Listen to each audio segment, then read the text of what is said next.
Là, c'était Pete Davidson avant, et là, c'est Pete Davidson aujourd'hui. La différence, l'humoriste américain a fait enlever la très grande majorité de ses tatouages. Ça peut paraître anecdotique, mais pour le site britannique Dazed, c'est l'occasion d'expliquer pourquoi le tatouage n'est plus à la mode, et pourquoi c'est la faute de la montée du conservatisme dans le monde.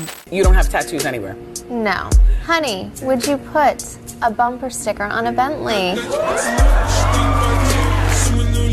Cette phrase, prononcée par la star Kim Kardashian en 2009, est reprise sur TikTok par des jeunes femmes non tatouées pour souligner une supériorité présumée, rapporte Dazed. Car pour elles, les femmes tatouées gâchent leur beauté naturelle et ne correspondent plus aux standards de la clean girl. Pour le média britannique, la tendance est l'expression d'un retour à des canons de beauté plus traditionnels avec des boucles de femmes tradies bien sages, du maquillage doux, des colorations latées, une extrême maigreur et la tendance, en chirurgie plastique, à délaisser et même dissoudre les injections de repulpants au profit d'interventions plus discrètes. Résultat, du côté des personnes déjà tatoué, le détatouage a le vent en poupe. Tim Gordon, gérant d'un salon, raconte à Dazed qu'après les confinements dus à la pandémie, il a vu énormément de clients qui voulaient effacer l'encre de leur peau. Certains peuvent se faire un tatouage de recouvrement, tandis que d'autres veulent se faire retirer tout leur tatouage parce qu'ils ont le sentiment qu'ils ne représentent plus ce qu'ils sont. Qui plus est, il est aujourd'hui plus cher de se faire enlever ses tatouages, à l'image des 200 000 $ qu'aurait investi Pete Davidson, que de se faire tatouer. Cela signifie que le fait d'arborer une peau non tatouée devient un symbole de richesse. 41% des Américains de moins de 30 ans ont un tatouage, mais rares sont ceux qui ont les moyens de le faire effacer, explique le média britannique. Pourtant, ça n'a pas toujours été le cas, car à la fin du 19e et au début du 20e siècle, être tatoué était un signe de richesse, indique Matt Lauder, maître de conférences en histoire de l'art à l'université d'Essex. Les riches se rendaient au Japon pour se faire des tatouages japonais qu'ils pouvaient montrer à leurs amis à Londres, note-t-il. Mais au début du 20e siècle, la pratique perd de sa réputation en même temps que se diffusent les principes de la science dite raciale, ainsi que l'idée, singulièrement fausse, que les blancs européens n'ont jamais pratiqué le tatouage, résume l'article. Résultat, selon le chercheur, dans les années 1950, le tatouage est incontestablement quelque chose réservé au bas de l'échelon social. La question qui se pose est donc la suivante. Alors que de plus en plus de jeunes se disent clean parce qu'ils n'ont pas ou plus de tatouage, qu'est-ce que cette tendance dit de l'état de la société, demande le site. Quoi qu'il en soit, l'industrie du tatouage est loin d'être mise en péril par cette tendance qui relaie des idées assez conservatrices sur le rapport au corps et ses modifications, affirme Dazed. Et puis, remarque encore le site britannique, peut-être qu'il s'agit surtout du cycle naturel de la mode. Ce retour de bâton était en partie prévisible. Après une génération extrêmement tatouée, il n'est pas surprenant que l'on adopte un style aux antipodes. Alors, logiquement, il y aura bien un moment où le tatouage sera de nouveau en vogue.